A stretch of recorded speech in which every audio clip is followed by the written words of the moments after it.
bagi kalian amalan kalian. Seorang yang jujur, seorang yang tidak mengucapkan kecuali kebenaran, niscaya Allah akan memperbaiki amalan-amalan dia. Wa yaghfir lakum dzunubakum, dan niscaya Allah akan mengampuni dosa-dosa kalian. Wa may yuti'illaha wa rasulahu faqad faza fawzan 'azima. Dan barang siapa yang taat, patuh kepada Allah dan Rasulnya, maka dia telah sukses dengan kesuksesan yang sangat agung jamaah. Amma ba'd, fa inna asdaqal hadithi kitabullah wa khairal hadi hadi Muhammadin sallallahu alaihi wasallam wa syarral umuri muhdatsatuha wa kullu muhdatsatin bid'ah wa kullu bid'atin dhalalah wa kullu dhalalatin finnar. A'adzana Allah wa iyyakum min jami'il muhdatsat. Jamaah rahimakumullah,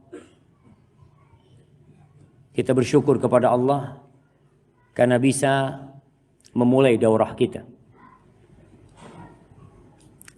STDI Imam Syafi'i berinisiatif untuk seharusnya menjadikan musim liburan ini lebih bermakna buat kita semuanya. Karena kebanyakan orang ketika liburan menghabiskan waktunya untuk hal-hal yang kurang berguna atau bahkan tidak berguna. Dan selama ini masa liburan, kampus STD Imam Syafi'i juga libur. Kegiatan di masjid juga libur, kampus juga libur, sehingga kadangkala banyak yang memang tidak bisa memanfaatkan waktu luangnya untuk menuntut ilmu. Maka alhamdulillah tahun ini kita ingin memberikan sesuatu yang berguna untuk masyarakat Jember dikala mahasiswa pada liburan, dikala kebanyakan dosen juga pada safar ke kampung halaman mereka. Tapi alhamdulillah ada beberapa ustadz yang stay di Jember, yang menetap di Jember karena jauh kampungnya, nggak bisa pulang. Kalau ana bukan nggak bisa pulang, karena memang ana kampungnya di Jember gitu kan. Cuma ustadz-ustadz yang lain. Dan alhamdulillah kita akan mengkaji sebuah kitab yang berjudul As-Sahihul Musnad Minal Ahadits Al-Qudsiyah, yaitu hadis-hadis qudsi yang sahih. Hadis-hadis qudsi yang sahih.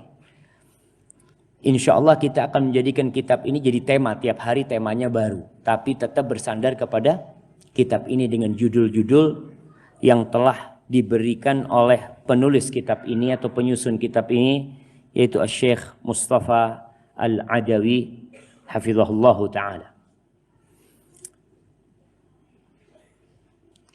Apa pentingnya kita mengkaji hadis qudsi yang sahih? Karena seringkali ada hadis-hadis qudsi yang disampaikan ternyata tidak sahih.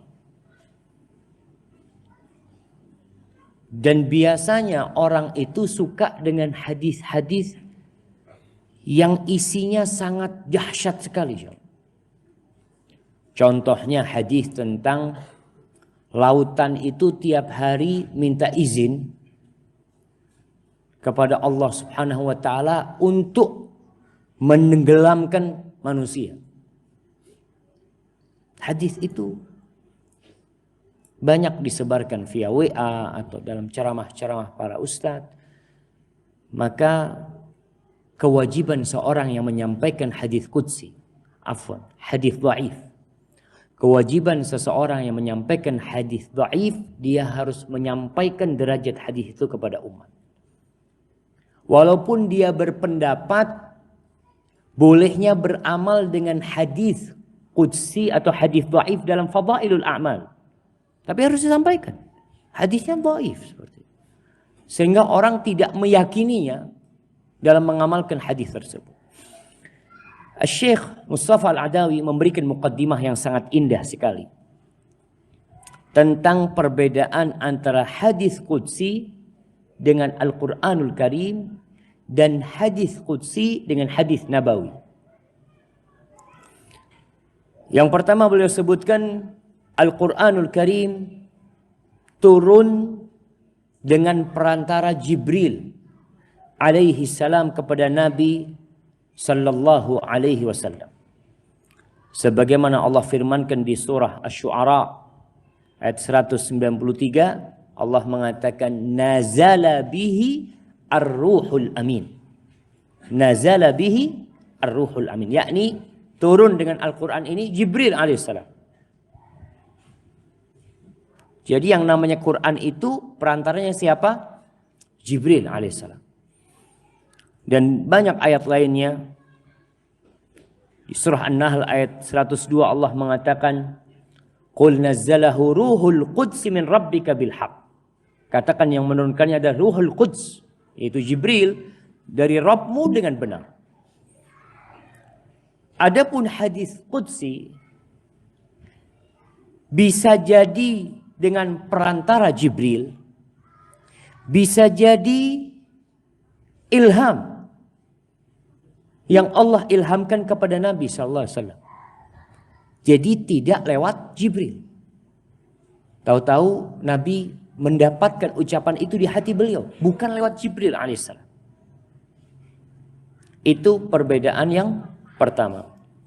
Yang kedua, Al-Quranul Karim mutawatir semuanya. Dari sisi penukilannya, Quran itu mutawatir. Apa artinya mutawatir, jemaah?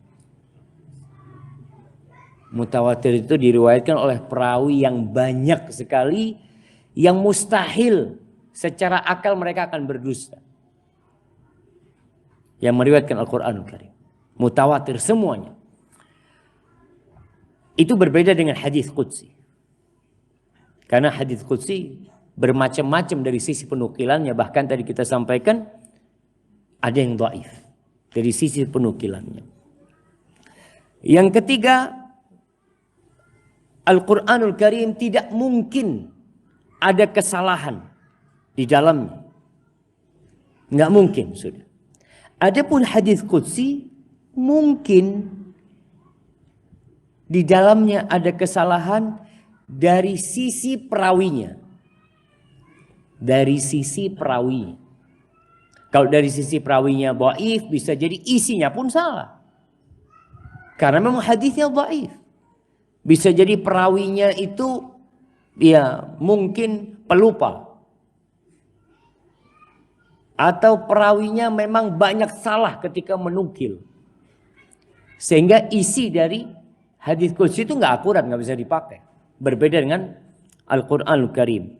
Yang keempat, Al-Quran dibaca dalam sholat. Hadis qudsi nggak boleh antum baca dalam sholat. Tahu-tahu antum jadi imam baru belajar hadis qudsi, dipraktekkan. Ini kan Ustaz, ini kalamullah. Naam, itu kalamullah. Tapi tadi Quran dibaca dalam sholat dan hadis qudsi tidak boleh dibaca dalam sholat. Yang kelima, Quran terbagi dalam surat-surat dan terbagi dalam ayat-ayat, ada juz-juznya juga, sedangkan hadis qudsi tidak ada pembagian seperti itu. Yang keenam, membaca Al-Quranul Karim itu mendapatkan pahala yang sudah disabdakan oleh Nabi SAW dalam banyak hadisnya. Berkaitan dengan satu huruf 10 kebaikan, berkaitan dengan satu ayat akan mendapatkan seperti seekor onta. Ada banyak berkaitan dengan hadis qudsi. Adapun hadis qudsi tidak. Walaupun tentunya orang yang menghafal hadis qudsi insya Allah akan mendapatkan pahala, tapi tidak seperti Al-Quranul Karim. Yang ketujuh, Al-Quran mukjizat. Yang Allah menantang orang-orang yang tidak percaya bahwa Al-Quran adalah kalamullah yang diturunkan kepada Nabi SAW. Allah mengatakan, Qul in kuntum fi raibin mimma nazzalna ala abdina fa'tu bisurah min mislihi. Katakan kalau kalian ragu dengan apa yang kami turunkan kepada hamba kami, maksudnya apa? Al-Quran. bukan hadis qudsi. Al-Quranul Karim. Coba kalau kalian masih ragu, tolong datangkan satu surat saja. Ingat, dalam hadis qudsi nggak ada surat. Tidak dibagi menjadi surat. Tapi itu adanya dalam Al-Quranul Karim, dan Al-Quranul Karim mukjizat sampai akhir masa yang Allah berikan kepada Nabi SAW. Yang kedelapan, tidak diharamkan orang yang junub untuk membaca hadis qudsi. Tapi buat Al-Quranul Karim nggak boleh. Sebagaimana menyentuh hadis qudsi juga buat orang junub tidak mengapa, tapi Al-Quranul Karim tidak boleh. Yang kesembilan,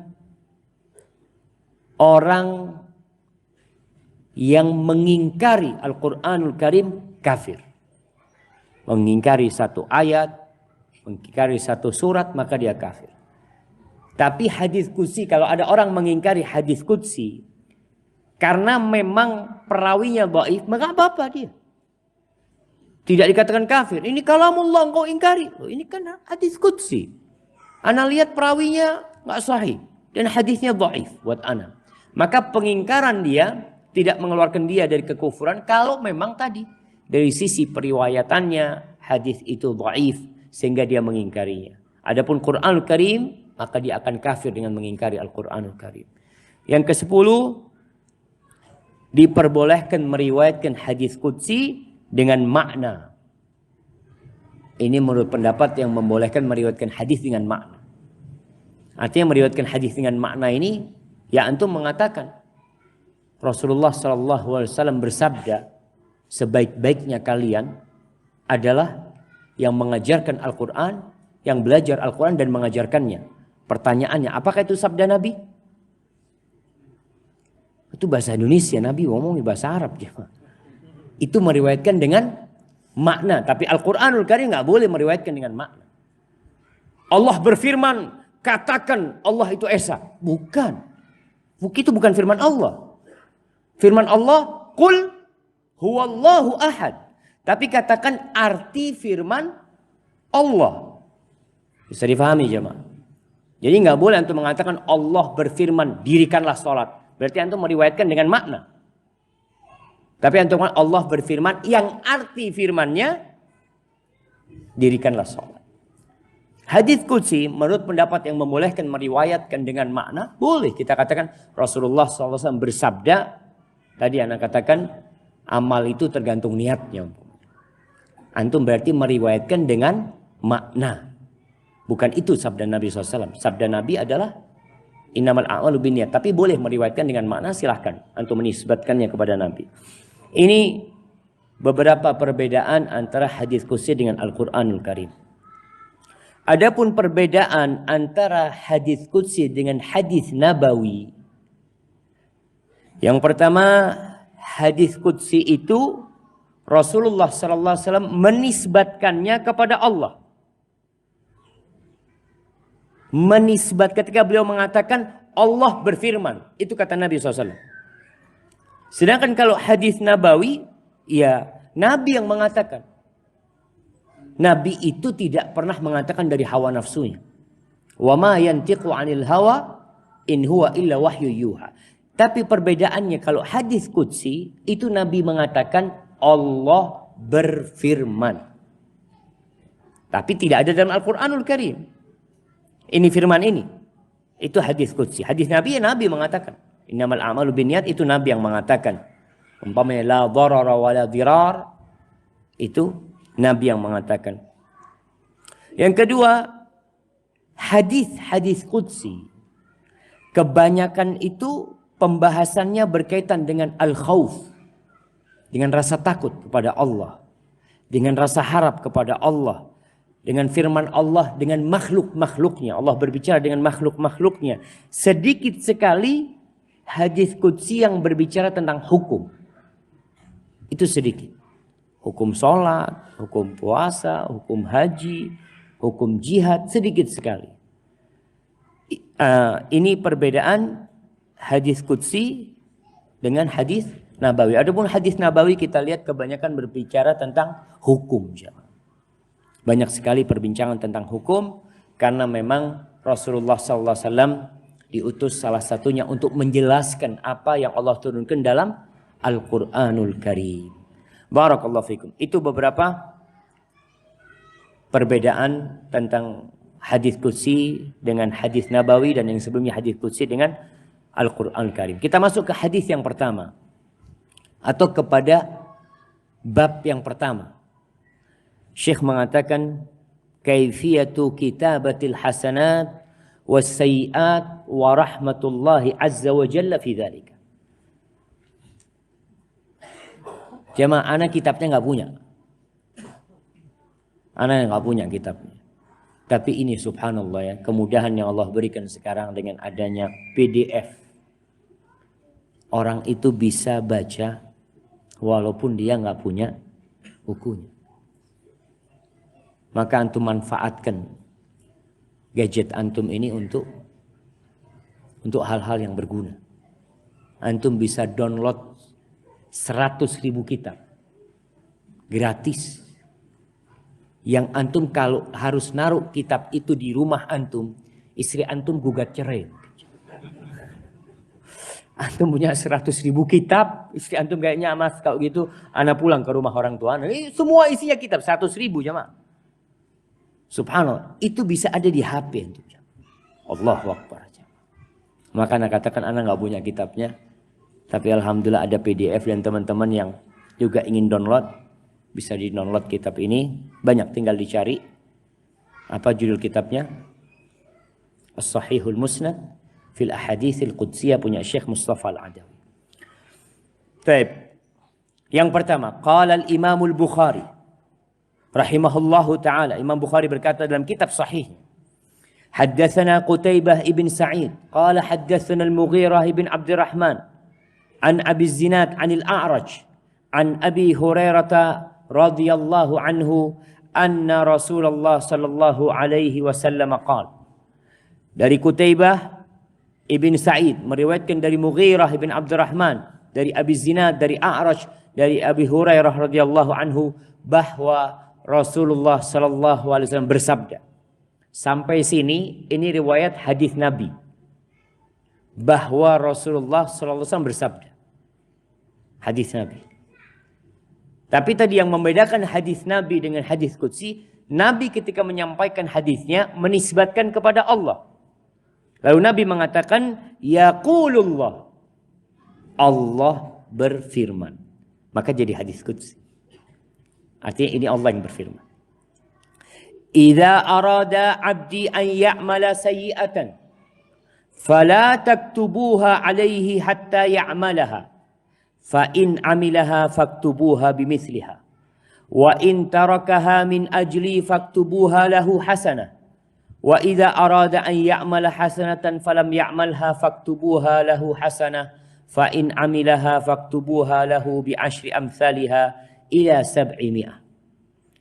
Allah berfirman, apabila hambaku hendak melakukan perbuatan dosa. Tadi Syekh menyampaikan bahwa hadis qudsi banyak menceritakan firman Allah dengan makhluknya. Sekarang Allah berbicara dengan siapa di sini? Dengan siapa jemaah? Dengan malaikat. Dengan malaikat yang disebutkan dalam surat Al-Infitar, kiraman katibin ya'lamuna ma taf'alun. Ada malaikat-malaikat yang mulia yang kerjanya menulis amalan kita. Ya'lamuna ma taf'alun. Itu malaikat tahu dengan apa yang kalian kerjakan. Maka di sini Allah berfirman kepada malaikat-malaikat. Allah ngomong sama mereka, apabila hambaku hendak, dia punya keinginan mengamalkan sebuah dosa, maka jangan ditulis, jangan dicatat itu dosa hatta ya'malaha, sampai dia mengamalkannya, sampai dia melakukannya. Keinginan saja jangan ditulis, sampai dia melakukannya. Kalau dia melakukannya, maka tulislah seperti kerjaan dia. Satu aja, sesuai dengan dia lakukan. Dia mencuri sekali, ya tulis dia mencuri sekali. Apa yang dia curi, tulis itu yang dia curi. Tidak boleh dilipat gandakan. Tulis sama seperti yang dia lakukan.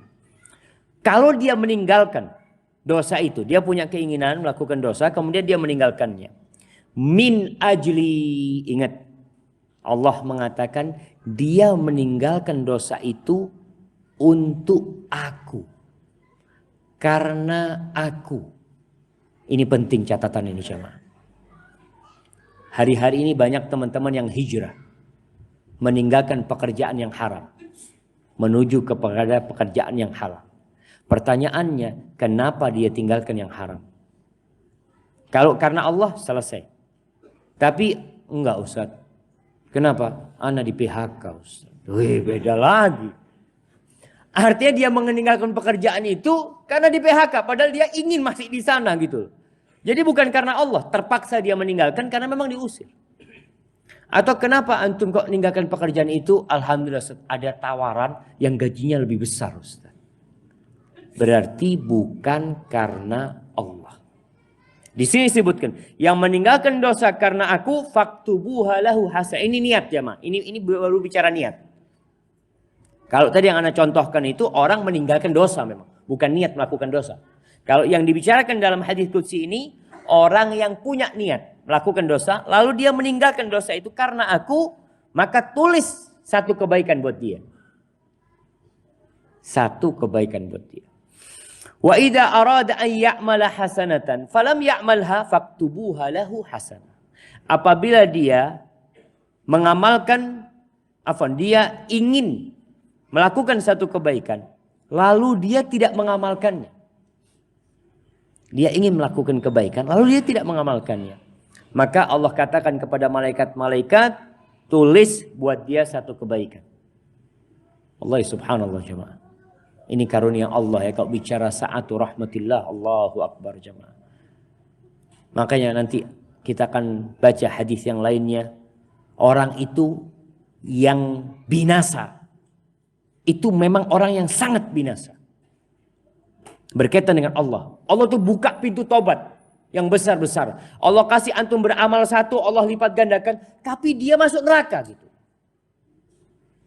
Ini termasuk orang yang binasa sekali gitu. Niat berbuat baik aja sudah ditulis kebaikan. Antum nggak punya niat berbuat baik. Subhanallah. Fa'in amilaha, kalau dia niat lalu mengamalkannya, maka tulislah bagi dia bi asyri amsalihha, 10 kali lipat sampai 700 kali lipat. Dari 10 sampai 700 kali lipat. Apa yang menyebabkan perbedaan jamaah sekarang? Kok ada yang ditulis 10, ada yang ditulis 20, ada yang ditulis 100, ada yang ditulis 300, ada yang ditulis sampai 700 kali lipat. Ila ad'afin katsira, sampai kelipatan yang tidak terhingga jamaah. Apa yang membedakan? Keikhlasan kadangkala. Yang pertama, kondisi. Kondisi jamaah. Artinya ada orang, antum sodakoh sama orang 10.000. Dalam kondisi antum lagi berbahagia, lagi banyak duit. Maka 10.000 buat antum itu kecil. Tapi ada orang yang sedang perlu dengan 10.000 ini. Lalu dia sodakohkan 10.000. Sama-sama 10.000 yang disodakoh. Janjinya Allah dilipat gandakan 10 kali lipat sampai 700 kali lipat. Apa yang membedakan kondisi orang tersebut? Maka ini perlu diperhatikan. Salat di masjid kita tahu 27 kali lipat. Tapi kadangkala berbeda coba kondisi orang tersebut.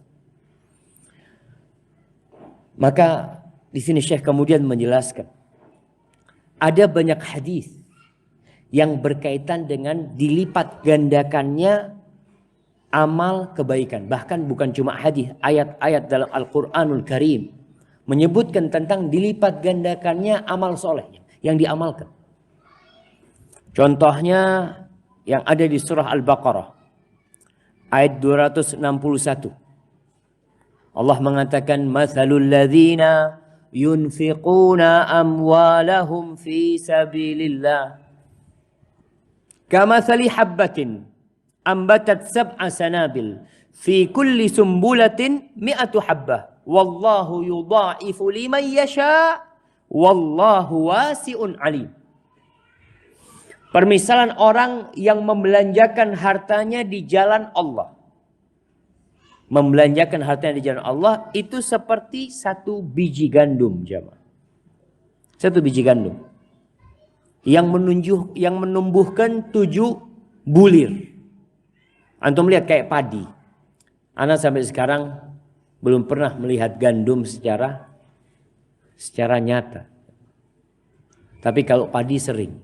Cuma ana nggak terlalu perhatian juga sama padi. Padi itu satu biji itu berapa bulir, jemaah? Ada yang dari pertanian di sini? Yang dari sawah, nggak harus kuliah pertanian, jemaah. Yang punya sawah gitu, jemaah. Ada yang tahu? Satu batang padi itu menghasilkan berapa banyak biji beras, jemaah? Berapa Pak Joko?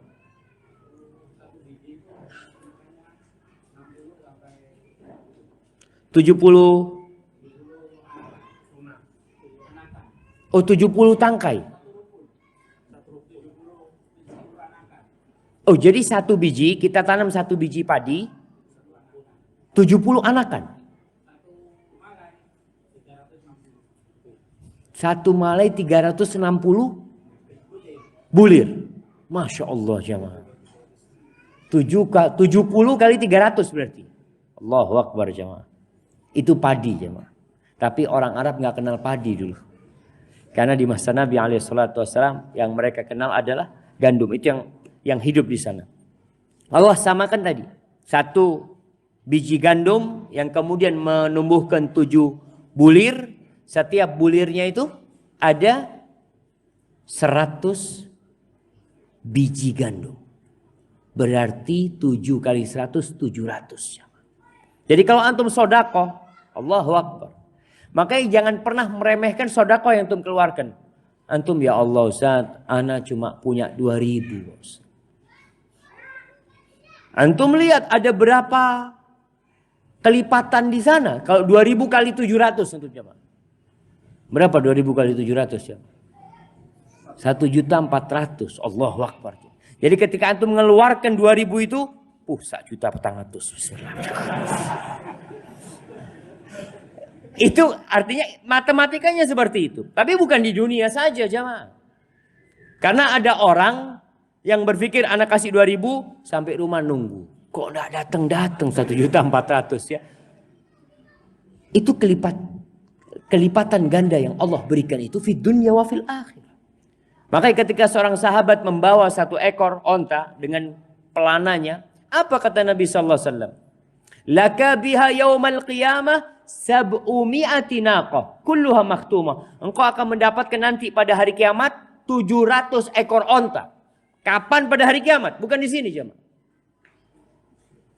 Antum mau di dunia saja atau mau di dunia dan di akhirat? Kalau pilihannya akhirat saja, antum pilih akhirat. Karena yang di dunia akan antum tinggalkan.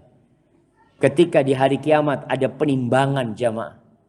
Ketika di hari kiamat antum dapat buku catatan kebaikan itu, yang tertulis di situ bukan 1 ekor onta.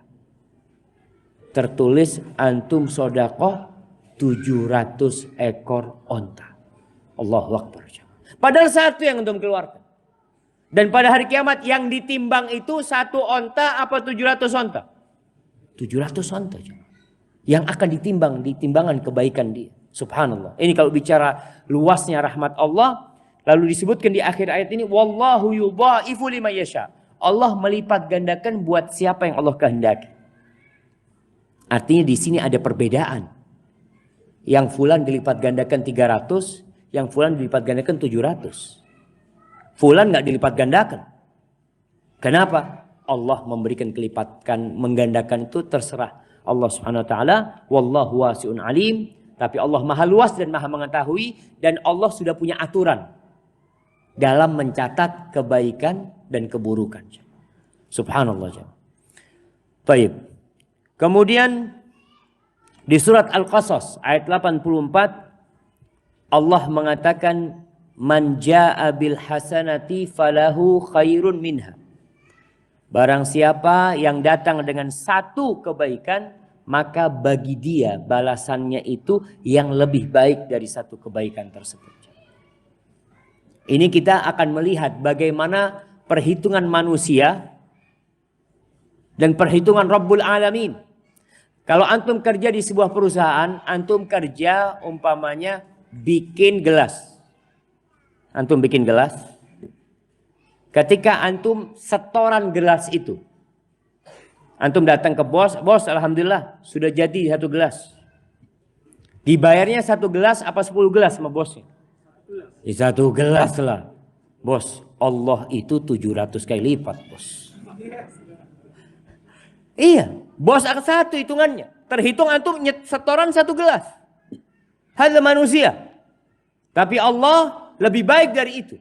Bahkan di surat Al-An'am ayat 160, Allah lebih menjelaskan lagi, man jaa'a bil hasanati falahu asyru amsalihha.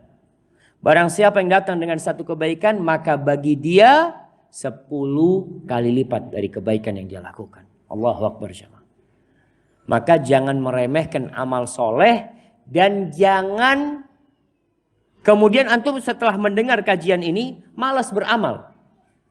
Wah, ana cukup lah Ustaz ya. Ana sholat duha enggak perlu 8 Ustaz. 2 cukup insyaallah. Kan sudah dilipat gandakan itu Ustaz. Bukan jemaah. Jangan sampai kajian ini membuat antum malas beribadah. Ketika mengetahui luasnya rahmat Allah.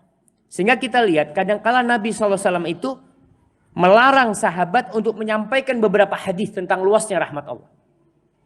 Karena ditakutkan orang-orang itu malas beramal. Ketika hadis tentang keutamaan tauhid, haqqullah 'alal 'abid, apa haknya Allah atas hamba dan haknya hamba atas Allah. Kewajiban hamba adalah mengesahkan Allah, tidak menyekutukan Allah dengan siapapun atau sesuatu apapun. Dan hak hamba atas Allah ketika hamba itu mentauhidkan Allah, Allah tidak akan mengazab dia. Allah akan memasukkan dia ke surga. Mu'ad ketika mendengar hadis ini, Mu'ad bersemangat untuk memberikan kabar gembira kepada umat manusia. Qal afala ubashirun nas. Kalau gitu aku akan sampaikan kabar gembira ini kepada umat manusia. La, kata jangan disampaikan. Nanti mereka akhirnya malas beribadah. Oh gampang, Allah itu maha pengampun. Tenang jemaah. Iya jemaah. Terus kapan Mu'ad menyampaikan hadis itu? Di akhir hayatnya. Karena yang mendengar hadis ini hanya Mu'ad. Dia takut kalau dia nggak menyampaikan ada satu ilmu yang tidak dia sampaikan. Maka kemudian Mu'ad sampaikan. Maka kita pun perlu berhati-hati ngomong sama orang.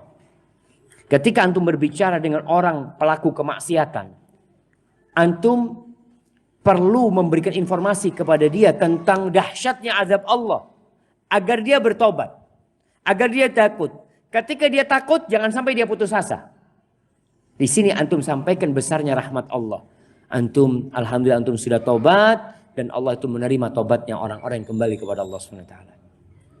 Maka ingat, jangan sampai hadis ini membuat kita akhirnya malas beribadah. Adapun dalil-dalil dari sunnah Nabi SAW yang menjelaskan tentang niat baik itu walaupun tidak diamalkan atau tidak bisa diamalkan oleh orang itu, dia akan mendapatkan pahala yang besar dari Allah Subhanahu wa taala dan akan mengangkat derajat dia. Di sini ada hadis yang diriwayatkan Imam Bukhari dan Muslim. Rasulullah sallallahu alaihi wasallam bersabda ketika pulang dari perang Tabuk. Perang Tabuk itu kapan terjadi jemaah? Tahun keberapa? Tahun ke-9 Hijriah. Ingat, kita ini perlu belajar sejarah. Kenapa? Di sejarah itu ada kejayaan kita. Di sejarah itu ada banyak pelajaran. Agar kita tidak mengulangi kesalahan yang pernah dilakukan dahulu. Agar kita bisa mengambil sebab-sebab kemenangan yang diraih oleh umat Islam atau diberikan oleh Allah kepada umat Islam. Dengan membaca sejarah, perang Tabuk ini perang terbesar jumlah pasukan Nabi alaihissalatu wassalam. Anda ingatkan kembali, perang Badar tahun berapa terjadi? Tahun kedua. Jumlah pasukannya 300 lawan 1000. Perang Uhud tahun ketiga Hijriah. Jumlah pasukannya 700 lawan 3000. 700 pasukan Nabi SAW. Kemudian perang Khandaq. Perang Khandaq ini tahun kelima Hijriah. 3000 lawan 10.000. Pasukan yang ada di Madinah 3000 lawannya 10.000. Kemudian yang keempat Fathu Makkah, penaklukan kota Makkah. Tahun ke-8 Hijriah. Pasukan Nabi SAW 10.000. Kemudian perang Hunain. Pasukan Nabi 12.000. Ini kita lihat ya perkembangan Islam subhanallah. Perang Tabuk. Pasukan Nabi SAW 30.000. Tahun ke-9 Hijriah. Dan itu tidak semua sahabat berangkat. Perjalanan itu perjalanan panjang. Perjalanan kira-kira dari Madinah ke Tabuk itu 700 km. Di musim panas yang terik sekali. Oleh karena itu Rasulullah SAW memberikan pengumuman. Yang tidak punya bekal dan tidak punya kendaraan jangan berangkat. Nggak boleh berangkat. Akhirnya sebagian sahabat itu datang. Ya Rasulullah kita mau berangkat. Tapi kita nggak punya apa-apa. Enggak. Ya sudah kalian pulang. Kalian tetap di rumah kalian. Sahabat itu nangis ya. Nggak bisa berangkat itu nangis mereka. Akhirnya dalam perjalanan pulang dari kota Tabuk menuju ke Madinah, Rasulullah SAW mengatakan kepada para sahabatnya yang ikut perang nih dalam perjalanan, Inna bil Madinati la rijalan masirtum masiran wala qata'tum wadiyan illa kanu ma'akum. Sesungguhnya di Madinah itu ada beberapa lelaki yang tidak ada satu jalan yang kalian lewatin. Tidak ada satu lembah yang kalian lalui. Melainkan kalian bersama kalian. Melainkan mereka bersama kalian. Tuh orang-orang di Madinah dapat pahala sama kalian. Itu para sahabat bingung. Qalu ya Rasulullah wahum bil Madinah. Rasul mereka di Madinah. Dapat pahala seperti kita. Yang capek-capek sahabat ini. Yang di Madinah dapat pahala seperti mereka. Qala wahum bil Madinah. Iya.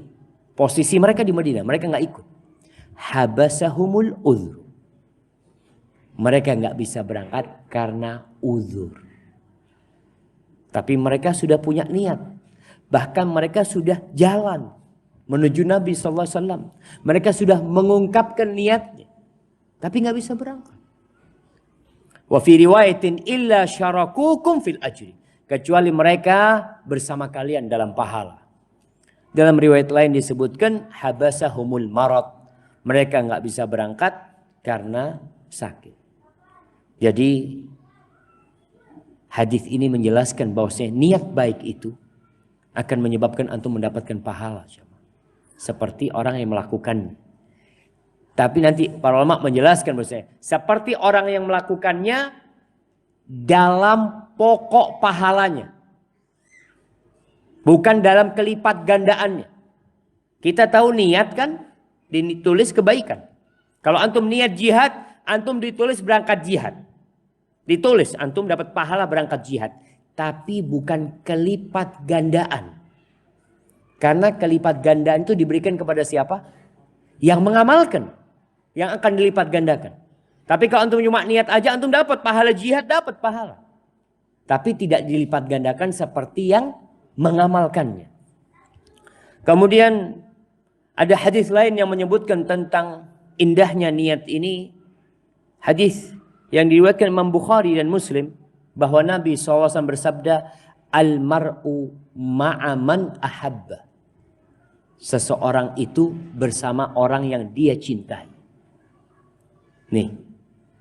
Antum bisa melihat bagaimana Anas bin Malik ketika meriwayatkan hadis ini. Dia mengatakan kita tuh tidak pernah berbahagia setelah Islam seperti kebahagiaan kita mendengarkan hadis al-mar'u ma'aman ahab. Seorang itu bersama yang dia cintai. Kenapa? Kata dia, kita nih amalan kita tidak seperti amalan Abu Bakar.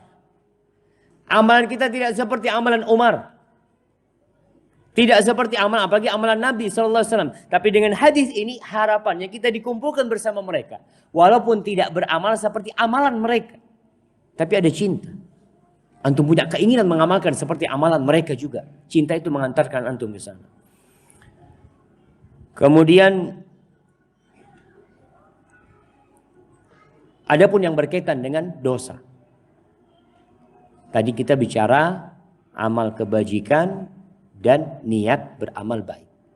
Adapun tentang dosa, maka ada banyak dalil yang menyebutkan bahwa dosa itu tidak dilipat gandakan kecuali dalam kondisi tertentu. Hukum asalnya dosa itu melakukan satu dosa, ya ditulis satu dosa. Tapi nanti ada beberapa kondisi, dosanya ini tetap satu tapi jadi berat. Jadi berat ya. Karena apa? Karena kondisi yang melakukan atau tempat dia melakukan itu dosa. Seperti orang yang melakukan dosa di Mekah, apa sama dengan melakukan dosa di Jember? Nggak sama. Na'udzubillah min dzalik. Seperti orang yang na'udzubillah berzina. Dia berzina dengan pelacur dan berzina dengan istrinya tetangga. Sama dosanya. Kan dosa tetap ditulis satu. Iya, ditulisnya tetap satu. Tapi bobot dosanya itu jamaah berbeda. Karena kondisi tertentu. Baik. Di dalam Al-Quran di surat Al-An'am ayat 160. Allah sebutkan di sini. Wa man jaa'a bisayyi'ati fala yujza illa mithlaha wa hum la yudlamun. Barang siapa yang melakukan perbuatan dosa, maka tidak akan dibalas kecuali setara, kecuali sama dengan dosa yang dia lakukan dan mereka tidak akan dizalimi. Kemudian di surat Al-Qasas ayat 84 juga Allah menjelaskan tentang hal ini. Adapun kondisi-kondisi yang menyebabkan dosa itu jadi lebih berbobot, azabnya akan lebih besar, tapi bukan dilipat gandakan. Di sini di surat Al-Hajj ayat 25 Allah mengatakan waman yurid fihi bi ilhadin bi zulmin nudzikhu min adzabin alim. Barang siapa yang ingin, ingat ini belum melakukan, ingin, yurid, iradah, dia punya kemauan, bi ilhadin bi zulmin, untuk melakukan kezaliman, ingin berbuat jahat penuh dengan kezaliman, di mana? Di tanah haram, di Mekah, di tanah haram kota Mekah, nudzikhu min adzabin alim. Baru ingin aja Allah sudah akan azab dia. Allah akan rasakan kepada dia azab yang pedih. Di sini Al-Imam Ahmad pernah ditanya, hal warada fi syai'in min al-hadith anna as-sayyi'a tuktab bi aktsar min wahidah? Apakah engkau pernah mendengar hadis bahwa dosa itu ditulis lebih dari satu? Qala la ma sami'tu illa bi Makkah. Aku tidak pernah mendengar kecuali di Mekah. Li ta'zimil balad, untuk mengagungkan negeri Mekah. Tapi sejatinya tidak ada hadis yang menyebutkan dilipat gandakan. Tetap satu, tapi bobot dosanya yang berubah, yang berbeda, yang akan dibesarkan hukuman buat dia. Seperti yang ada di surat Al-Ahzab ayat 30. Ketika Allah mengatakan kepada istri-istri Nabi, man ya'ti minkunna bi fahishatin mubayyinah yudha'af lahal adab di'fain. Barang siapa di antara kalian, yakni istri Nabi, yang melakukan zina dengan nyata, maka akan dilipat gandakan bagi dia azabnya. Double, 2 kali lipat. Ini buat istri Nabi ketika melakukan perzinaan, hasya lahunna ayyazina, dan alhamdulillah istri Nabi dijaga sama Allah Subhanahu wa taala, tapi ini Allah mengingatkan mereka. Kalau ada di antara kalian melakukan perzinaan, maka akan dilipat gandakan azabnya double buat mereka. Ini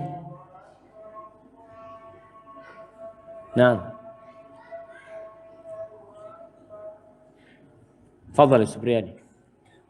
Man yu'adzin? Bagi Kam Ahmad.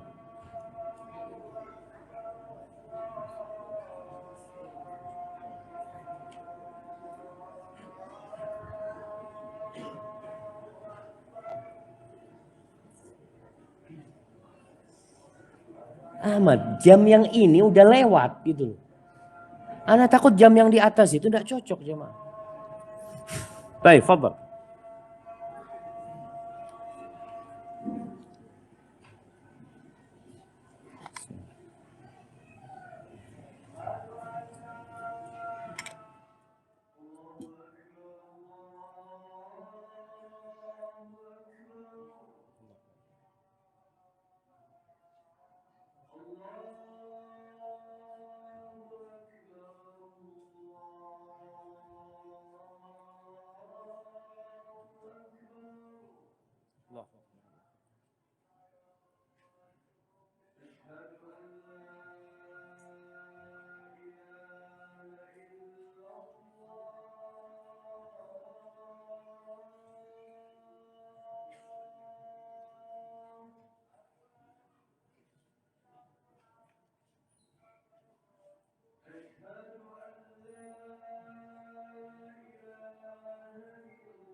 Allahumma salli wa sallim ala Sayyidina Muhammad.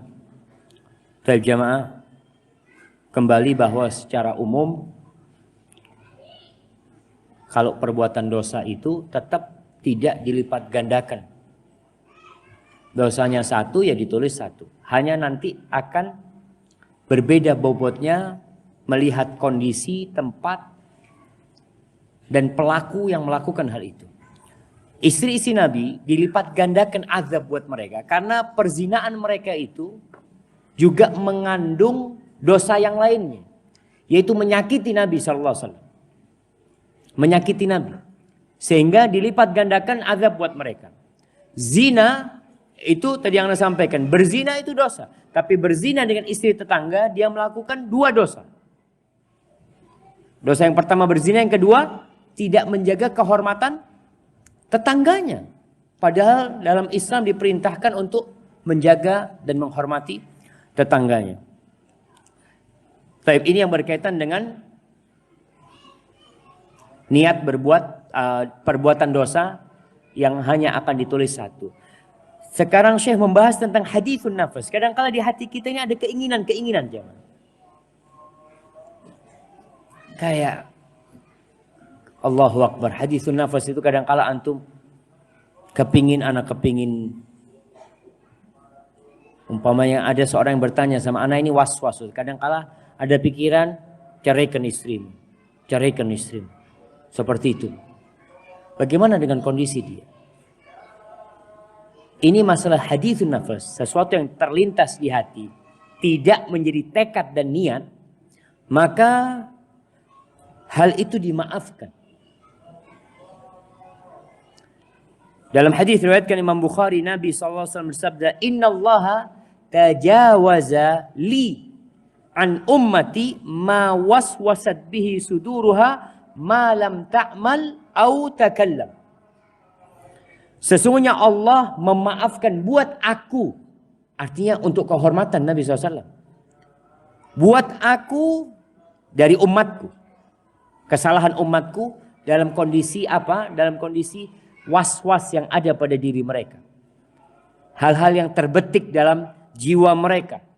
Yang terlintas dalam hati mereka. Selama belum diamalkan dan diucapkan. Ini tidak berdosa. Kadangkala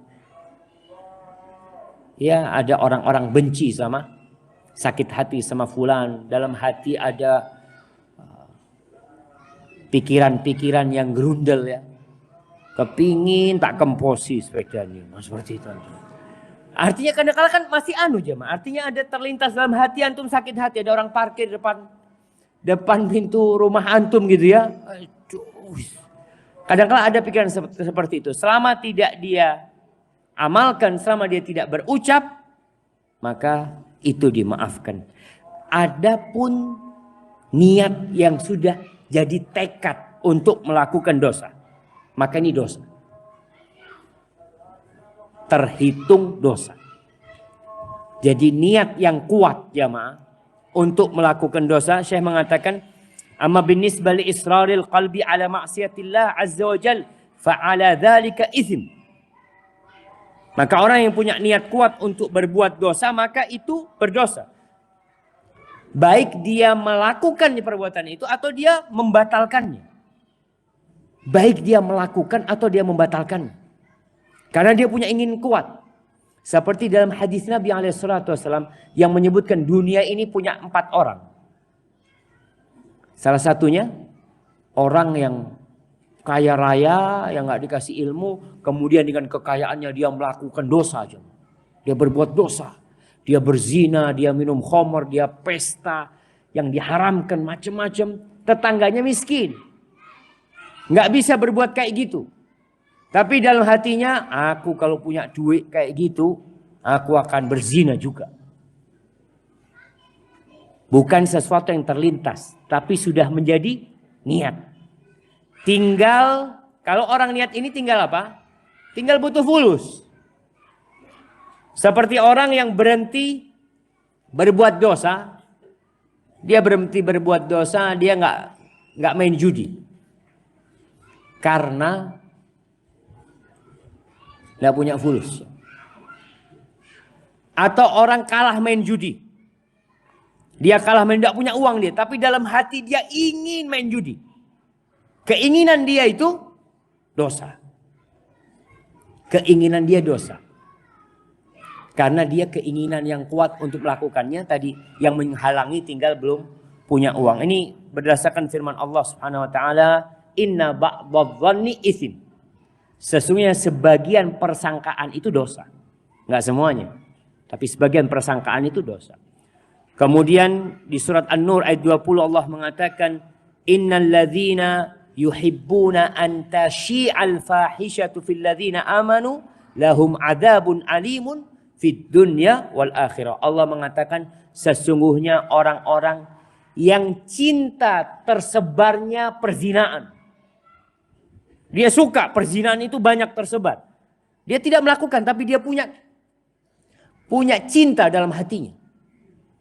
Oh, kalau umpamanya ya lokalisasi itu ada di Jember ya, kan enak tadi. Dia punya keinginan seperti itu dosa aja. Walaupun tidak pernah terjadi ada lokalisasi di Jember, tapi dia punya keinginan itu, maka itu terhitung dosa yang seperti ini.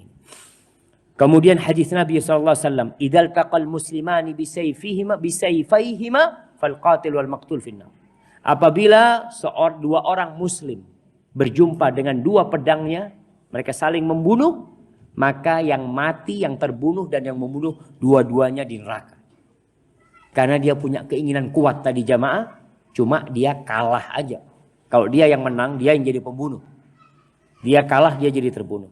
Tapi para ulama menjelaskan tentunya tidak harus sama sanksi yang akan diterima. Orang ini punya niat melakukan dosa, tadi niat yang kuat melakukan dosa jamaah,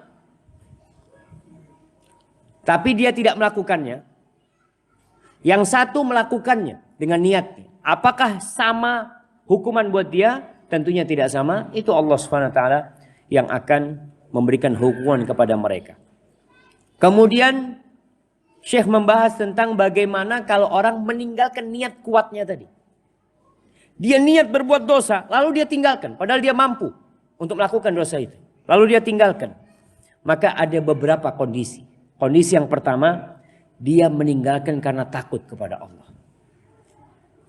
Dia punya niat kuat ya, tapi dia tinggalkan karena takut kepada Allah, berharap keridhaan Allah Subhanahu wa taala, maka inilah yang akan mendapatkan pahala. Karena dia meninggalkannya karena Allah Subhanahu wa taala.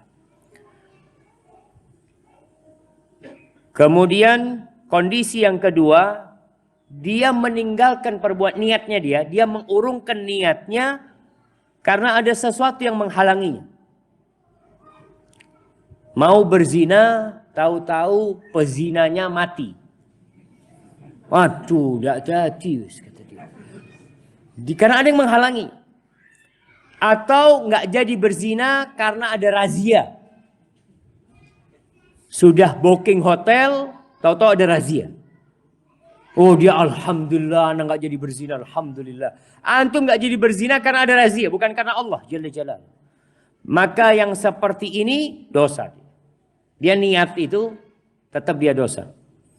Kemudian ada yang meninggalkan niat untuk melakukan dosa karena lupa.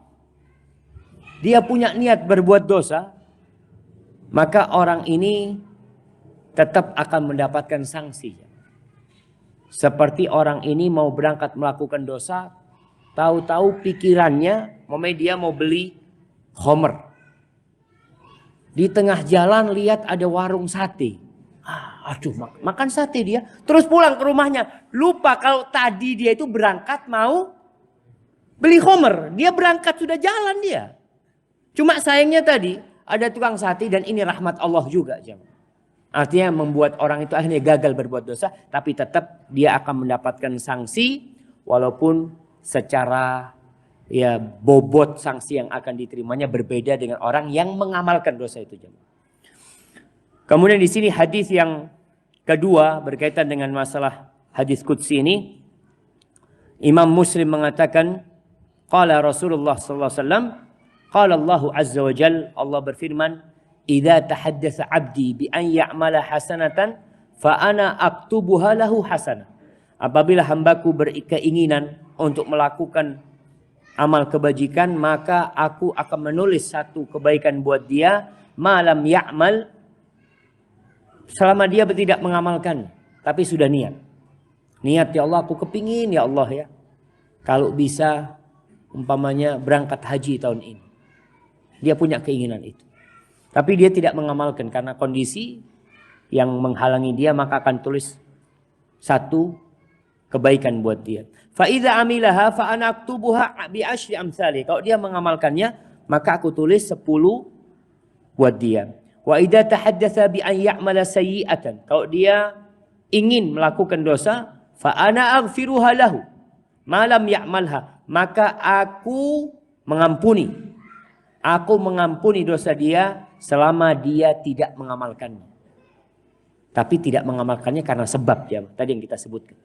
Maka itu akan Allah tulis kebaikan buat dia. Fa idza amilaha fa ana aktubuha lahu bimisliha. Kalau dia mengamalkannya, maka aku menulisnya satu dosa buat dia. Wa qala Rasulullah sallallahu alaihi wasallam. Lalu Nabi mengatakan sallallahu alaihi wasallam, qalatil malaika, para malaikat berkata, Rabbi, hadza abduka yuridu an ya'mala sayyi'atan wa huwa absaru bihi. Para malaikat mengatakan, ya Rabbku, ini hambamu mau melakukan dosa. Ini hambamu ya Allah mau melakukan dosa. Allah tahu dia mau melakukan dosa. Lalu apa kata Allah? Urqubuhu, kalian awasi dia. Orang itu baru punya niat mau melakukan dosa. Apa kata Allah? Urqubuhu, kalian awasi dia. Fa in amilaha faktubuha lahu bimisliha. Kalau dia mengamalkannya, maka tulislah satu dosa seperti yang dia lakukan. Wa in tarakaha. Kalau dia meninggalkan, yang tadi punya niat, kemudian dia meninggalkannya, faktubuha lahu hasanatan innama tarakaha min jarraya. Kalau dia meninggalkannya, maka tulislah satu kebaikan buat dia karena dia meninggalkannya disebabkan aku. Ini berkaitan dengan hal itu. Kemudian hadis nomor 3 kurang lebih sama jamaah berkaitan dengan hal ini. Hadis nomor 4, ini hadis yang diriwayatkan oleh Al-Imam Muslim yang disebutkan dalam Arba'in Nawawiyah, di mana Allah mengatakan innallaha katabal hasanat was sayyi'at. Allah menulis kebaikan dan keburukan, kemudian Allah menjelaskannya, tsumma bayyana dzalika faman hamma bi hasanatin falam ya'malha. Lalu Allah menjelaskan bagaimana proses penulisannya. Barang siapa yang memiliki keinginan untuk melakukan kebaikan, kemudian dia tidak mengamalkannya, maka Allah akan menulis bagi dia hasanatan kamilah. Ini ada tambahan yang sangat indah sekali. Katabahallahu lahu indahu hasanatan kamilah. Allah akan menulis buat orang itu kebaikan yang sempurna. Dia punya niat berangkat haji. Dia punya niat berangkat haji. Tapi subhanallah nggak jadi berangkat haji. Karena visanya nggak keluar. Ditulis berangkat haji nggak dia? Ditulis sempurna. Allahu Akbar. Berarti nggak usah haji Ustaz ya. Tahun depan kan. Kan sudah dapat pahala haji. Tetap bukan berarti kewajibannya gugur. Bukan. Dia dapat pahala haji. Pahala itu sempurna Allah tulis. Tapi tetap belum haji. Ini masalah pahala aja. Ketika dia nanti berhaji, itu akan Allah lipat gandakan pahala haji dia ketika itu. Fa in huwa hamma biha fa amilaha katabahallahu lahu indahu asyru hasanatin ila sab'i mi'ati dhifin ila ad'afin katsira. Kalau dia mengamalkan tadi, dia niat berangkat haji, dia punya niat ya Allah mau berangkat haji tahun ini, dia sudah daftar macam-macam mau berangkat dan dia bisa berangkat. Alhamdulillah. Maka Allah akan tulis bagi dia 10 kebaikan. Pahalanya double, 10 kali lipat sampai 700 kali lipat sampai kelipatan yang tidak terhingga. Kelipatan yang banyak sekali. Wa man hamma bi sayyi'atin falam ya'malha. Barang siapa yang berniat melakukan dosa, kemudian dia tidak melakukannya, katabahallahu lahu indahu hasanatan kamilah. Dia nggak jadi melakukan dosa itu tadi dengan sebab-sebab yang sudah kita sebutkan, maka akan ditulis bagi dia satu pahala yang sempurna buat dia. Fa in huwa hamma biha fa amilaha katabahallahu lahu sayyi'atan wahidah. Kalau kemudian niat buruknya dia laksanakan, maka ditulis 1 dosa buat dia. Ini hadis riwayat Imam Muslim. Ini yang berkaitan dengan hadis-hadis tentang pencatatan amal soleh dan luasnya rahmat Allah SWT. Alhamdulillah jamaah, kita mungkin masuk ke sesi tanya jawab.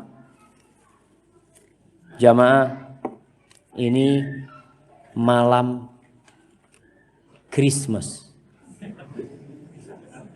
malam Natal, betul? Iya jamaah, malam ini, iya, malam tanggal 25. Baik, sekedar mengingatkan, akan ada banyak fatwa yang tersebar, ada yang membolehkan mengucapkan selamat Natal, ada yang tidak membolehkan mengucapkan selamat Natal. Anda akan sampaikan, ingat Rasulullah SAW itu hidup bersama orang Yahudi. Para sahabat Nabi hidup di Palestina bersama orang-orang Nasrani. Amr bin As hidup di Mesir bersama orang-orang Nasrani. Di Syam itu banyak orang-orang Nasrani, tapi tidak pernah disebutkan sebagai satu makna toleransi kita mengucapkan selamat Natal. Ini urusan agama, jemaah. Kita cukuplah dalam beragama ini mengamalkan apa yang diamalkan salafun saleh. Apa yang diamalkan Nabi, apa yang diamalkan para sahabat Nabi. Apakah mereka mengucapkan selamat Natal?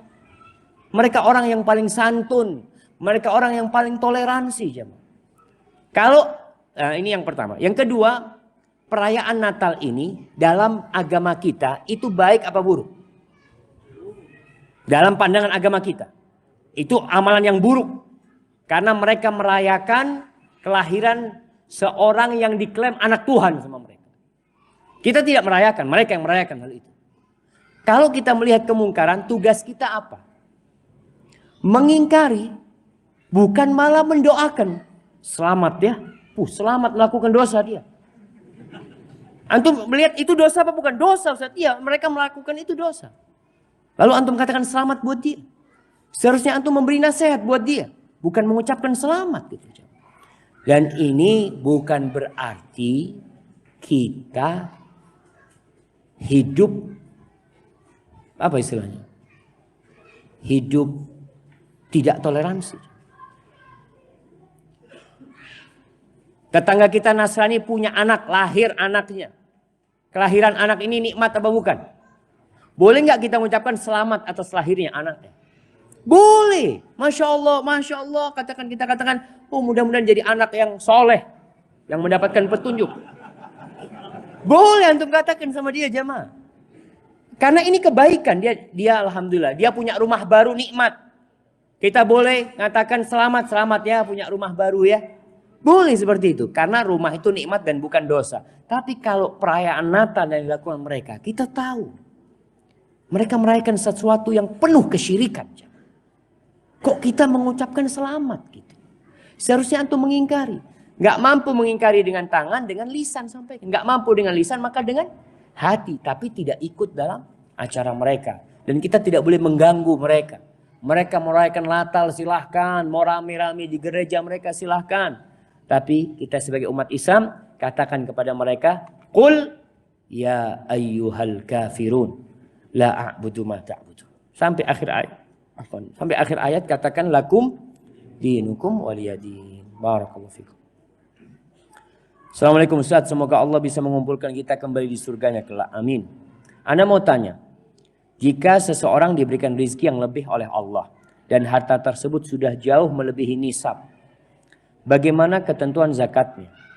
Dan jika kita bersedekah untuk orang tua kita yang sudah meninggal, apakah kita juga mendapatkan pahalanya?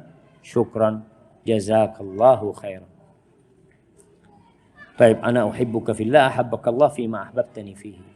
Tapi jamaah, berkaitan dengan zakat. Zakat ini jelas aturannya. Oleh karena itu termasuk kewajiban setiap muslim yang punya harta belajar ilmu tentang zakat. Wajib sudah buat dia. Orang punya kelebihan harta wajib belajar tentang zakat. Kalau dia nggak mau belajar tentang zakat, dia datang ke Ustadz minta tolong. Ustadz tolong Ustadz, Anda ini punya uang, diajarin anak. Berapa yang harus Anda keluarkan? Bagaimana pengeluarannya? Karena hitungan zakat ini penting dipelajarin jamaah. Dan Ustadz Dr. Irwandi ya, hafizahullah ta'ala, Masya Allah, beliau menjelaskan kepada kita waktu sidang Dewan Fatwa. Beliau menjelaskan kepada kita itu tentang bagaimana mengeluarkan zakat. Beliau jelaskan tentang utang. Ada orang punya utang sama kita. Apakah itu dimasukkan ke nisab apa enggak? Orang punya utang sama kita 50 juta. Itu kita punya utang 100 juta. Yang kita keluarkan zakatnya 100 juta apa plus 50 juta. Ini dibahas. Kemudian kondisi utangnya itu. Dia mungkin bayar apa tidak? Kalau sudah dikemplang jemaah, artinya orang itu kabur. Yang nggak perlu dimasukkan kepada nisab. Karena uang itu dianggap sudah hilang seperti itu. Jadi ada banyak hal aset kita ya.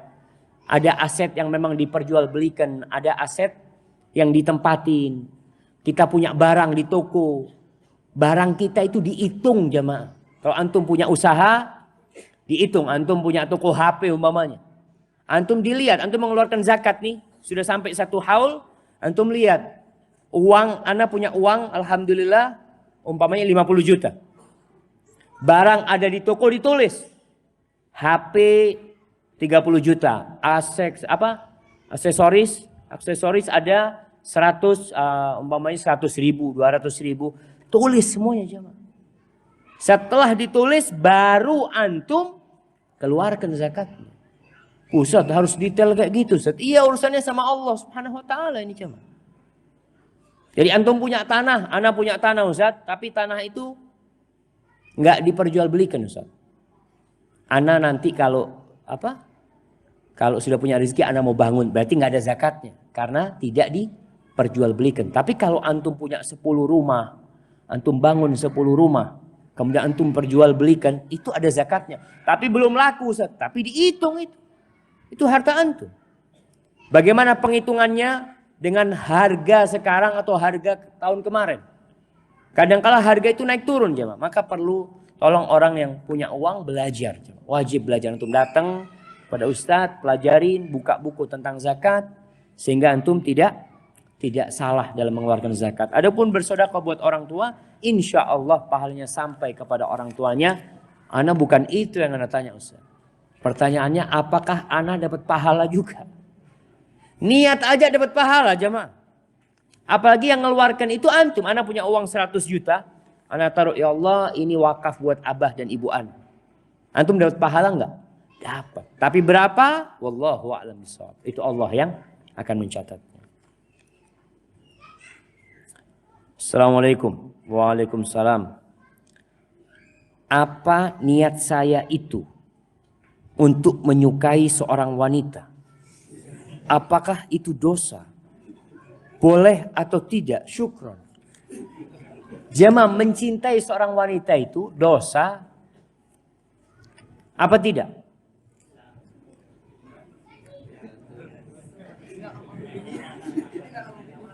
Tergantung jemaah. Artinya anak-anak, ya Allah anak suka sama itu perempuan. Sekarang kecintaan antum ini mengantarkan kemana? Kalau enggak Ustaz, anak cuma suka aja Ustaz. Kalau dia lewat kepingin enggak antum liatin dia? Ya kepingin Ustaz. Nah ini kan sudah berbeda. Artinya keinginan itu mengantarkan kepada dosa yang lainnya. Tapi ada cinta yang mengantarkan ke surga. Ketika ana Masya Allah sama fulana Ustaz, ana tiap malam berdoa semoga dia jadi jodoh ana. Akhirnya dia datang meminang itu perempuan. Dan Masya Allah hidup berbahagia. Cintanya mengantarkan ke surga insya Allah. Tapi kalau tadi ternyata dia cintanya mengantarkan dia kepada ya menghayal, maka berbahaya. Barakallahu fikum. Bagaimana seorang muslim dihadapi kegelisahan tanpa sebab? Mohon nasihatnya. Gelisah itu ada sebabnya. Makanya kata Nabi SAW ketika berbicara tentang seorang yang beriman, ma min mu'min yusibuhu nasabun wala saqamun hatta syauka hatta alham. Tidaklah seorang mukmin yang ditimpa oleh sakit, kelelahan, hatta syauka yushakuha, duri yang masuk ke kakinya mungkin, hatta alham, sampai perasaan gelisah di hatinya, melainkan itu akan menjadi penghapusan buat dosa-dosa dia. Berarti sebabnya apa? Dosa. Ketika antum katakan gelisah tanpa sebab, mungkin antum punya dosa. Ketika itu banyak-banyak istighfar. Mohon ampun sama Allah Subhanahu wa taala. Ada kegelisahan karena kebodohan. Maka obatnya adalah belajar ilmu. Ada orang gelisah dengan masalah rizki. Anak bingung Ustaz, gimana anak-anak kelas 5 sekarang Ustaz. Tahun depan insya Allah kelas 6 tahun depannya mau ke pondok. Pondok ini mahal Ustaz. Sudah mulai gelisah dia. Seperti itu. Alhamdulillah. Yahdikumullah yuslih balakum. Jadi seperti itu jemaah. Ustaz, bukankah merupakan salah satu hak seorang muslim terhadap saudara muslim yang lainnya apabila diundang acara makan-makan, maka kita harus memenuhi undangannya. Bagaimana jika acara tersebut ada unsur bid'ahnya? Sebagaimana di kampung-kampung yang jauh dari sunnah. Iya jemaah. Berkaitan dengan hak seorang muslim, idza da'aka fa'ajibhu.